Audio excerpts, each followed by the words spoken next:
We are on location live here at Montgomery Park, the PDXYZ, Bridging the Generational and Equity Gap in Business.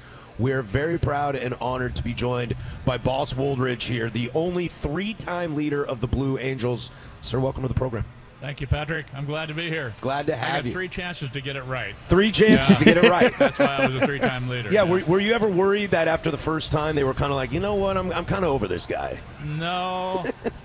When they called me back, there were several different reasons why I was called back. One of them was political, and I didn't like that. I didn't like that the fellow that I came back to relieve had been kind of screwed over, frankly.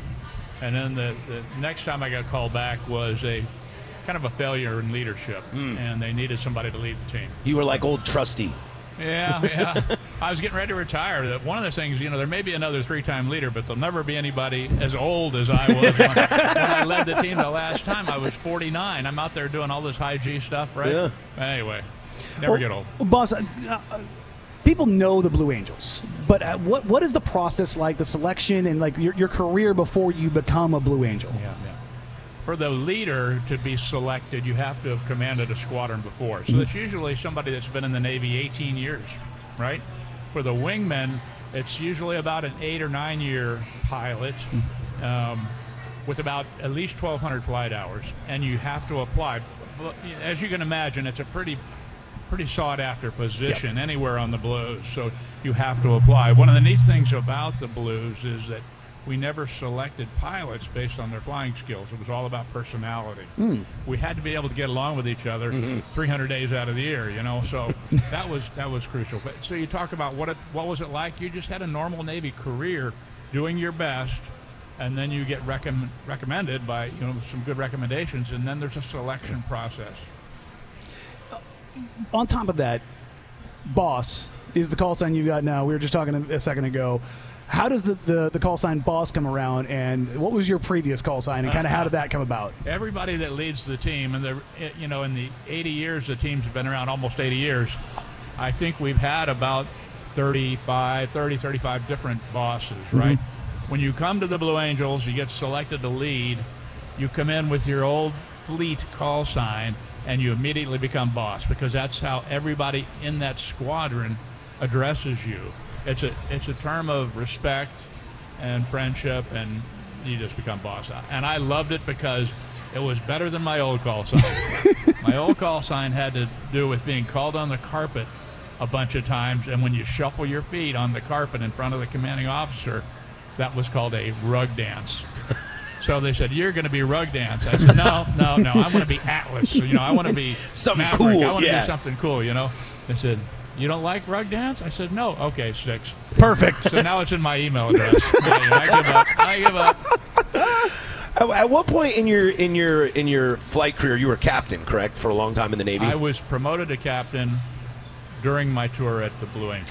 What time? When do you decide the Blue Angels are the next step in your career? Is it like your love of flying, you want to keep going, or is it truly that big of a badge of honor? When did you decide in the Navy that you wanted to be in the Blue Angels? I never, ever in my wildest imagination thought that I'd be in the Blue Angels, either as a wingman or as a leader. And it was just something that popped up, and I was encouraged from my fleet squadron, where I was the commander of the squadron. My junior officers encouraged me. I've been encouraged so many times to do stuff, right, that I didn't think I could do. So you get that from people around you, and it's just tremendous. And so I applied, and never thought I'd get it. And when I was selected to lead the team, the people that manage your career in the Pentagon, the fellow that was managing my career said, "You got to turn down those orders, that selection to the Blues, because we want you to stay on track for flag," meaning Admiral General type of thing, Admiral from the Navy. And so I said, "You want me to turn down this job that's going to let me fly for at least 2 more years for a desk job, for something?" And and I thought, it kind of immature. A lot of my decisions have been lacking maturity. So I was rug dance anyway. I thought, there's been thousands of admirals, and I respect tremendously, because that's a hard path to go. but not very many Blue Angel flight leaders. And maybe even after leading the Blues, maybe there's a chance, right? Hey. So I selected the Blues. Yeah. And it became just a part of my career. And after that, I went and commanded a base in California. It did really well, but it was just another leadership opportunity. Hey, rug dance is better than wall-to-wall counseling. The verbal versus the physical is always a little bit different. Yeah. All right, this one's a personal one for you. Blue Okay. Angels, you're flying F-18s. Right. Is that your favorite airframe? My favorite airplane? Yeah. If I had to go up against some bad guys, yes. Okay. If I just wanted to go fly and rip around the skies, it would be the A4. Oh, no kidding. Yeah, a little tiny, small cockpit used to, get rub my arms on the cockpit rails because it was so small. But I could dogfight, underpowered, but I could dogfight because of the way you could position the nose. And so I had 2 tours teaching air-to-air tactics or dogfighting to American forces and allies, teaching them how to beat the bad guys. So we would do bad guy tactics. But that airplane, oh my gosh, so much fun. So much fun. Just a little I called it a tinker toy, practically. So that was my favorite, the A4. Nice. Boss Woolridge joining us here live at PDXYZ, the only 3-time leader of the Blues Angel. Boss, I'll ask you, what brings you to Portland, and what are you going to talk about here at the event? I live here. Oh, you live here? I live in Beaverton. Oh, yeah. that's awesome. Not too many military members in Oregon these days. No, they're not, but I love it. I've lived here in Oregon and in Portland area for 20 years. That's longer than I've lived any place in my life. So it must have an impact on me. Yeah. But it does. It's beautiful. Just a beautiful place to live. What are some of your favorite things to do in town? Where do you like to go? Oh, You and the friends go out and grab a beer or something. Where you head?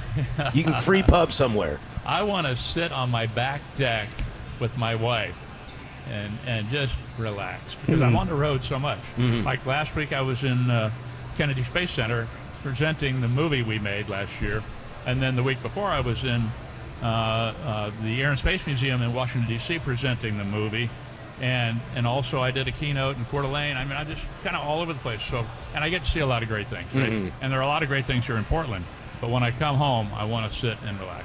You just brought up the movie, the Blue Angels. You were talking off air. You're the executive producer on it. You work with Glenn Powell and J.J. Abrams. Kind of, what is the movie? What is it about? What was the vision that you guys had when you guys did that?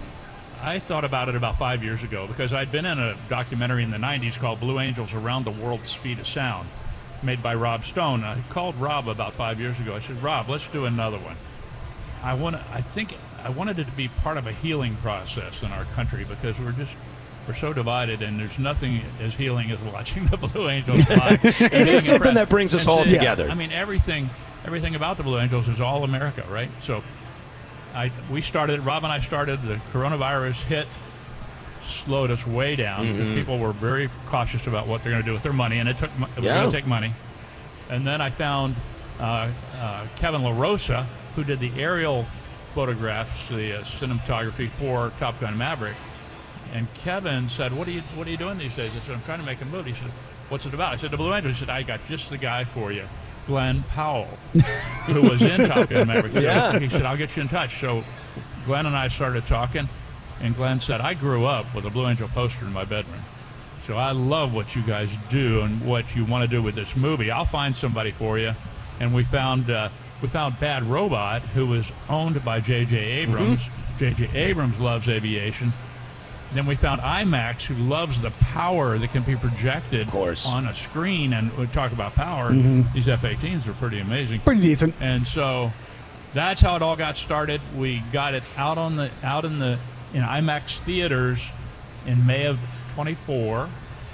It stayed there about a week, and then Amazon grabbed it and said, we're putting it on Prime. So now it's on Prime in its full-length version. Last January, we made a shorter version for IMAX Museum. Oh, okay. Museum IMAX theaters. And so that's where I was in Smithsonian and in Kennedy Space Center. Well, thanks, boss, for joining us. I hope you have a great time here. It's nice to do an event at home, huh? This is really cool. That really is. I usually am in the airport for a couple hours. My longest time today was getting through the tunnel. the 26. Yeah, I got to get you to pull some strings and get him in a backseat of a fighter you here. would love it. We probably feel some G's. Oh, Yeah. you need to get blacked out from something other than You'll alcohol. see blacking out in the movie. Yeah. Yeah. I didn't think the Navy would let us keep it in there, but there's training in the centrifuge. You'll Yeah. love it. There's all kinds of great stuff in that movie. Well, boss, anytime you're free, you're more than welcome to join us on this show. Thank you. Yeah. My pleasure. Anytime. Thanks for Pleasure what to you have guys you. do. Boss Woolridge sitting in with us, the only 3-time leader of the Blue Angels.